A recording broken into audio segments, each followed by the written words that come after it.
Mesdames, Mesdemoiselles, Messieurs, bonjour, c'est Pascal Pro et bienvenue dans l'heure des proutes. Alors aujourd'hui, nous allons débattre pour faire le point sur la situation en France de la crise sanitaire. Alors, j'ai sur ce plateau des invités de prestige, Karim Zeribi, Marc Menant et Éric Zemmour. J'aimerais savoir qui veut commencer par prendre la parole par rapport à ce confinement. Oui, Karim. Mais qu'est-ce que c'est que cette politique de la peur? Qu'est-ce que ça veut dire? Et cette atteinte à la liberté perpétuelle avec le confinement? Vive la liberté, vive la liberté, vive la liberté, vive la liberté. Oh. Et faites-vous vacciner. Comme ça, plus de confinement.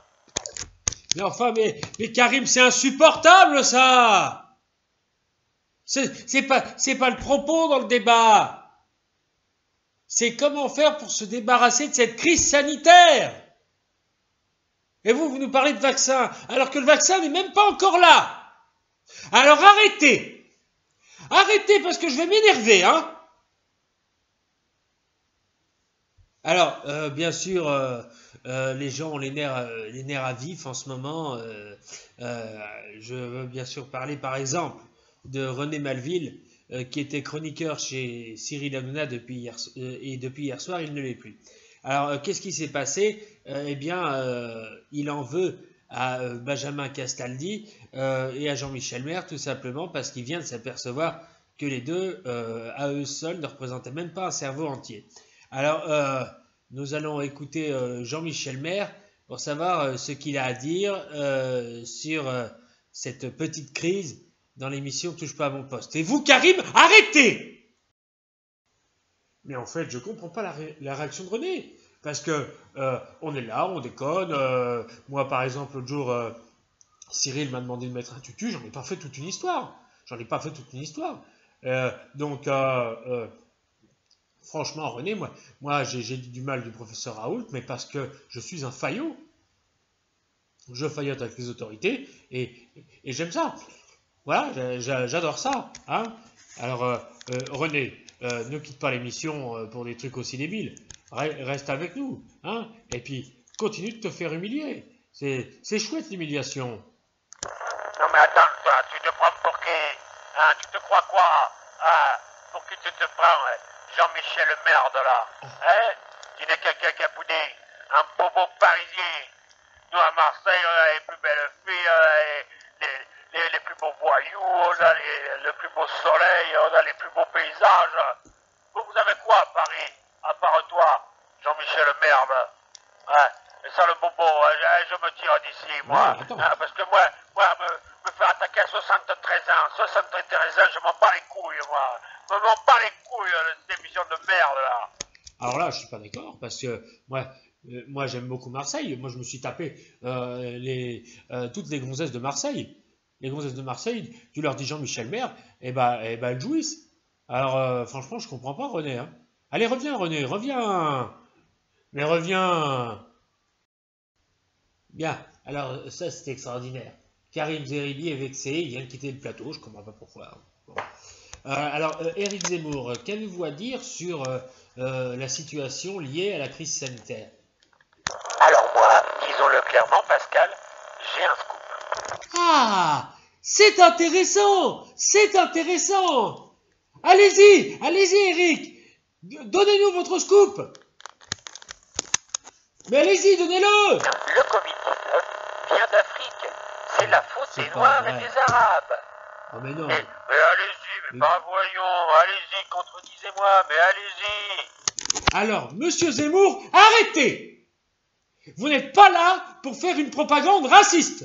Sortez de ce plateau. Allez-vous-en immédiatement. Mais enfin, mais vous croyez où? Hein? Il va me faire perdre mon boulot, ce con-là. C'est pas vrai, ça. Il y a des débats qui sont quand même mieux tenus ailleurs. Hein. Regardez par exemple dans les grandes gueules, hein, avec Alain Marchal et Olivier Truchot. Vous pouvez voir que les débats sont bien menés. Alors, parfois ça s'engueule, mais il y a un gong qui sonne au bout d'un moment. Moi, je vais en faire mettre un sur mon plateau. Monsieur Zemmour, je vous ai dit de sortir. Sortez! Non mais mes GG, mes grandes gueules, vous avez entendu hier l'allocution d'Olivier Véran? Il a dit le confinement n'est pas terminé. Il n'est pas terminé. Hein? Mais allons-y, on n'a qu'à nous confiner pendant 10 ans comme ça. Si ça continue, on va être confiné jusqu'en 2030. Mais allons-y, on supprime les libertés. Hein? Les commerces dits non essentiels, comme par hasard, sont les domaines culturels. Enfin bref, quand est-ce qu'on va arrêter de se moquer des gens comme ça? Hein, mes grandes gueules, qu'est-ce que vous en dites? Vous pouvez y aller, parce que David Dickens n'est pas là pour les défendre aujourd'hui. Non mais tu as tout à fait raison, Alain. Ça commence à bien faire, hein, confiné, pas confiné. Est-ce qu'on pourra fêter Noël 2021? Ah oui. Enfin bon, toutes ces questions. Oui, toutes ces questions qu'on se pose régulièrement. Mais tu as tout à fait raison, Olivier Marchal. Enfin non, Olivier Marchal, Olivier Véran, je veux dire. Olivier Véran. Oh là là, mais je suis fatigué, moi, faut dire que j'ai eu le Covid il y a un mois et je suis encore un peu crevé. Olivier Truchot, oui, bien sûr, mais allons-y gaiement, supprimons toutes les libertés, hein, pénétrons chez les gens, et puis encourageons la délation comme dans les années 40, mais allons-y, c'est la fête. De toute façon, tout va à volo dans ce pays, mais vous avez bien raison, mes grandes gueules, de vous indigner. Eh, Marc Menant, vous n'avez pas remarqué? Depuis qu'Éric Zemmour a quitté le plateau, il y a une odeur de rose. Ça sent meilleur. Hein. Vous trouvez pas? Parce que tout le monde le sait, les idées d'Éric Zemmour puent la merde. Oh le salaud! Il est en train de me faire un doigt d'honneur. Je vais lui casser la gueule. Je vous laisse l'antenne. Et puis après, on va finir avec Jean Casse-Tête. Espèce de salopard, moi! Ah, lâchez-moi! Mais vous êtes noir, hein? Vous êtes arabe, hein? C'est ça? Lumière! Bien, alors, on va les laisser se battre et je vais vous raconter aujourd'hui pourquoi on dit le mot sanitaire quand il s'agit d'une pandémie. Parce que normalement, les sanitaires, c'est pour faire pipi ou pour faire du cacaboudin. Sauf que là, il s'agit d'une crise pandémique mondiale qui nous casse les couilles depuis le mois de mars. Alors, pourquoi sanitaire?